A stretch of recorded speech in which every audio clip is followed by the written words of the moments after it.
आप में से कितने बच्चे स्पोर्ट्स में पार्टिसिपेट करते हैं?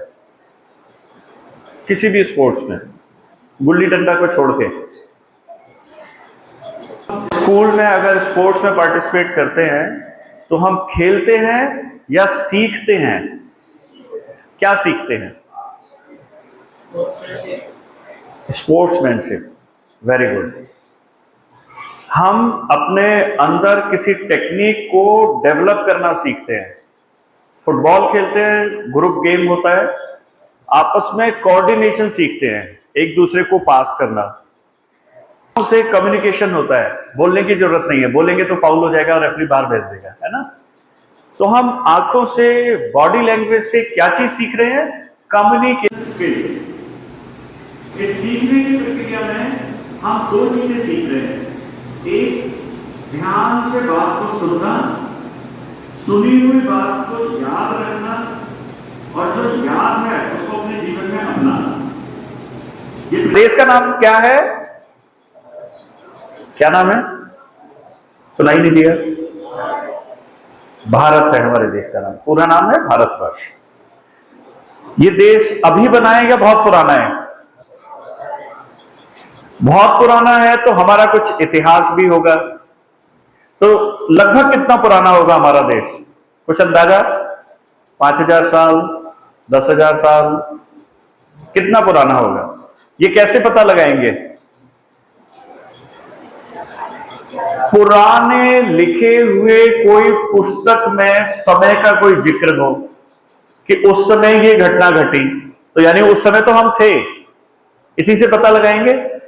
तो अपने देश का जब हम इतिहास की हम कितने पुराने हैं पता लगाने का प्रयास करते हैं, तो हम फिर ढूंढते हैं कि हमारे पुरानी कोई पुस्तक, पुराना कोई किस्सा, पुरानी कोई कहानी जो हमारे बुजुर्गों से हम सुनते हुए आ रहे हो, उसके माध्यम से हमें ये पता लगे कि हम कितना पुरानी संस्कृति से संबंध रखते हैं। इस पूरी दुनिया के अंदर जो एक सबसे पहला लिटरेचर एविडेंस है वो है ऋग्वेद। ऋग्वेद किस सभ्यता से संबंध रखता है? इंग्लैंड से, अमेरिका से, यूरोप से या भारत से? भारत से। तो एक एविडेंस ये है हमारा जो सबसे पुराना। तो ऋग्वेद में क्या लिखा होगा? वही लिखा होगा जो मनुष्य के लिए इस प्रकृति से संबंध रखने में उपयोगी होगा। यही होगा ना। हम भारतवर्ष में रहते हैं, यहां के ज्ञान के बारे में हमें कितना पता है? सृष्टि के ज्ञान के बारे में कितना पता है? अच्छा, अपने बारे में कितना पता है? बहुत कम। हम कभी खाना खाते हैं तो जीभ तक हमें उसका पता होता है, उसके बाद हमें नहीं पता होता। हम ये चाहें कि मैं इस खाने को अभी तो खा लेता हूं, 2 घंटे बाद पचाना शुरू करूंगा, तो क्या ये पॉसिबल है? या मेरा कंट्रोल है पचाने पर, डाइजेशन पे मेरा कंट्रोल है? नहीं है। कभी लूज मोशन हो जाते हैं, कभी कॉन्स्टिपेशन हो जाते हैं, है ना। कभी गैस्ट्रिक प्रॉब्लम हो रही है, कभी एसिडिटी हो रही है। मैं जो खाना खा रहा हूं अपनी बॉडी के अंदर, मेरी बॉडी में तो मेरा कंट्रोल चाहिए ना, लेकिन मेरी बॉडी में मेरा कंट्रोल नहीं है। हमें यहां से धौला कुआं जाना है तो हम कहां से शुरू करेंगे? जहां पे अभी है ना, यहीं से हम कदम रखना शुरू करेंगे। जब हम यहां सारा दिन पढ़ने के लिए आते हैं, घर जाके पढ़ते भी हैं, ट्यूशन भी पढ़ते हैं, यहां भी बड़े फोकस होकर के पढ़ते हैं, तो फिर हमारी एक्सपेक्टेशन के हिसाब से मार्क्स मिल जाते हैं। एक पाइप में अगर हमने 10 लीटर पानी डाला और एंड तक अगर 10 लीटर नहीं निकला, तो इसका मतलब है पाइप में कहीं बीच में छेद है, छेद से पानी बाहर निकल जाता है। बहुत सारे सब्जेक्ट हैं जहां हमें ध्यान देना होता है। प्रधानमंत्री कौन बनेगा, फिल्म कौन सी सबसे अच्छी चल रही है, दूसरे की बैक बाइटिंग हो तो ठीक नहीं है बंदा, कहाँ तू किससे दोस्ती कर रहा हो तो बहुत बेकार बातें भी तो हमें करनी होती है ना। तो ये सब बातें क्या करती हैं? हमारे दिमाग के कोने में कहीं ना कहीं बैठी रहती है। कहीं भी पूरी दुनिया में कोई बात हो रही होगी तो हम उससे तुरंत कनेक्ट हो जाते हैं, लेकिन पढ़ाई की कहीं बात हो रही होगी तो सोचते हैं तो स्कूल में कर ही रहा हूं मैं, ये तो ट्यूशन में कर ही रहा हूं मैं, अब इस पर क्यों ध्यान देना, तो हम उससे डिस्कनेक्ट रहते हैं। चैतन्य महाप्रभु जी की एक परंपरा है, गौड़ीय परंपरा। उस गौड़ीय परंपरा के एक संत हैं जिनका नाम है भक्ति विनोद ठाकुर। उन्होंने हम जैसे जीवों के लिए एक ग्रंथ लिखा जिसके अंदर 11 श्लोक है, 11। उन 11 श्लोकों की उस ग्रंथ का नाम है उपदेशामृत। उस उपदेशामृत के अंदर एक श्लोक के माध्यम से उन्होंने ये बताया कि हमारे पास ये जो दोष है, चर्चा के जो दोष हैं, ये 8 प्रकार के दोष होते हैं, है ना। इन 8 प्रकार के दोषों को कहते हैं प्रजल्य। प्रजल्य तो ये क्या होते हैं? सबसे पहला होता है, प्रजल्य का मतलब होता है व्यर्थ की बातें। अब हम कितने प्रकार की व्यर्थ की बातें करते हैं? 8 प्रकार की होती है ना। जिसके अंदर एक हमारा होता है तर्क वितर्क। आपस में लगे हुए हैं, वो उसने कोई बात बोली, हमने उसकी अपोजिट बात बोली, फिर उसने अपोजिट बोली। ना हमारी पर्सनैलिटी डेवलपमेंट से लेना देना है, ना जिसके बात चल रही है उससे कोई लेना देना है। तो इसी प्रकार से होता है वादानुवाद। आपने एक सिद्धांत बोला, दूसरे ने उस सिद्धांत को गलत करने के लिए 1000 बातें बोल दी और दोनों में वाद और विवाद शुरू हो गया, है ना। इसी प्रकार एक होती है ग्राम चर्चा। 10 लोग इकट्ठे हो गए, केजरीवाल जेल में है, छूटना चाहिए कि नहीं छूटना चाहिए, केजरीवाल ने सही किया कि गलत किया, है ना। मेरे पड़ोस में एक आंटी है, हमेशा झगड़ा करती रहती है। एक अंकल हैं, बहुत ही सरफरे हैं, जब भी हम बॉल मारते हैं। तो अब इन बातों से कोई प्रोडक्टिविटी है? क्लास में आज टीचर ने इस सब्जेक्ट की ये वाली बात बोली, ये समझती है। हम 15 बच्चे बैठे हैं, ग्राम चर्चा कर रहे हैं, किसी को मालूम है समझ आएगा भाई उन वाले टीचर से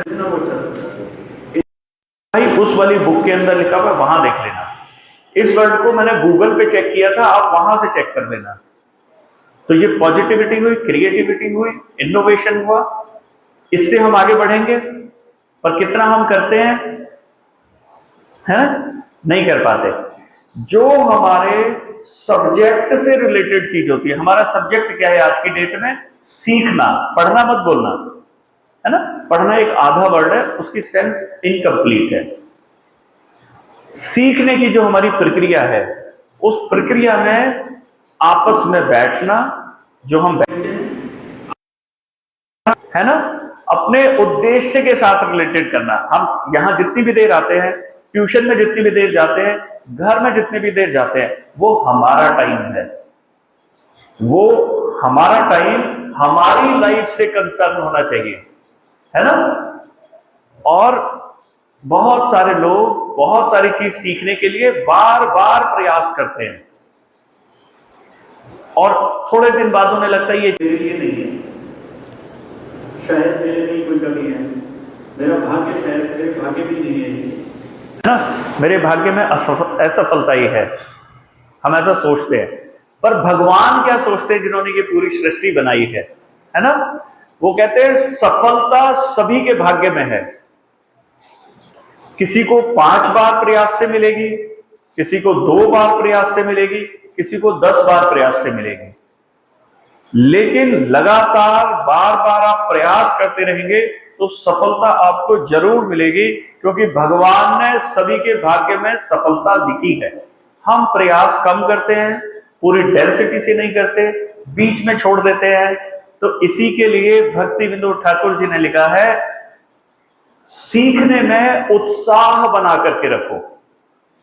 एक्साइटमेंट इज वेरी इंपॉर्टेंट। बहुत ज्यादा उत्साह में हम जरूरत से ज्यादा चीजें कर जाते हैं, तो उसके लिए उन्होंने दूसरा नियम बताया है, संयम। उन्होंने कुम्हार की तरह हम एक मटके को शेप दी है, मूर्तिकार की तरह एक एक रोज क्लास पढ़ा करके हमें इतनी सुंदर मूर्ति में हमारी पर्सनैलिटी तैयार की है। बड़े बड़े एग्जाम, बड़े बड़े हम खड़े हुए हैं, हम बोले हैं, हमने नंबर स्कोर किया है, हम लाइन में सबसे आगे खड़े हुए हैं। तो उस टीचर से जाकर के मिलो जिसने आपको तैयार किया है, और फिर जब आप अपना बताएंगे रखे, हम खड़े हुए हैं, हम बोले हैं, हमने नंबर स्कोर किया है, हम लाइन में सबसे आगे खड़े हुए हैं, तो उस टीचर से जाकर के मिलो जिसने आपको तैयार किया है और आईआईटी एंट्रेंस दिया था या एमबीए एंट्रेंस दिया था, ये मेरा स्कोर आया है, किया है, उसकी नजरों में हमारी पोजीशन क्या है।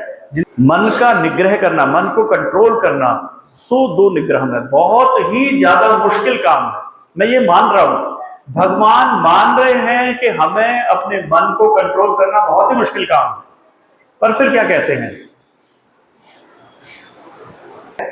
वैराग्य च ग्रह्यते, अभ्यास करते करते तुम इसको कंट्रोल कर सकते हो। वैराग्य च ग्रह्यते मतलब उसका क्या रिजल्ट निकलेगा उससे वैराग्य रखो, उसके साथ अपने को अटैच मत करो। तो हमें फोकस कहां करना है, अपनी एफर्ट पे, क्या जानते हुए, ये जानते हुए कि मेरा मन तो भागेगा ही, मैंने बार बार उसको कंट्रोल करके यहां लगाना है। हर समय एक उद्देश्य याद रखना है कि मैं इस समय पढ़ रहा हूं, अपने पेरेंट्स की सेवा कर रहा हूं, कि मुझे आगे लाइन में खड़ा होऊंगा तो मेरे पिताजी खुश होंगे। मैं यहां पर बैठ करके पढ़ रहा हूं, मैं अपने गुरुजनों के अपने गुरुजनों के नजरों में बड़ा होने के लिए कर रहा हूं। मैं कैसा हूं, मेरे गुरुजन की पहचान मेरी एफर्ट से होगी, मेरे रिजल्ट से होगी। तो जब भी मैं बहुत ज्यादा पढ़ रहा हूं तो अपने गुरुजी की सेवा कर रहा हूं, है ना, पोजीशन पाऊंगा, लाइफ में बड़ा सफल रहूंगा, अपने बच्चों के लिए अच्छा काम कर रहा हूं, अपने बच्चों के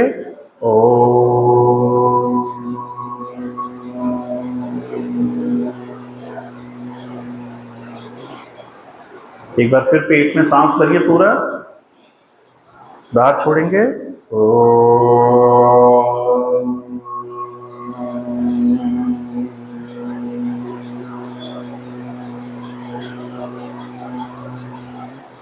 इस बार सांस छोड़ते हुए पेट, छाती, गला, आंखों के दोनों बीच में और तालू वाला जो सर का सबसे ऊपर का हिस्सा है, यहां पर ध्यान करते हुए छोड़ेंगे। पूरा सांस भरी, पेट को अंदर की तरफ किया,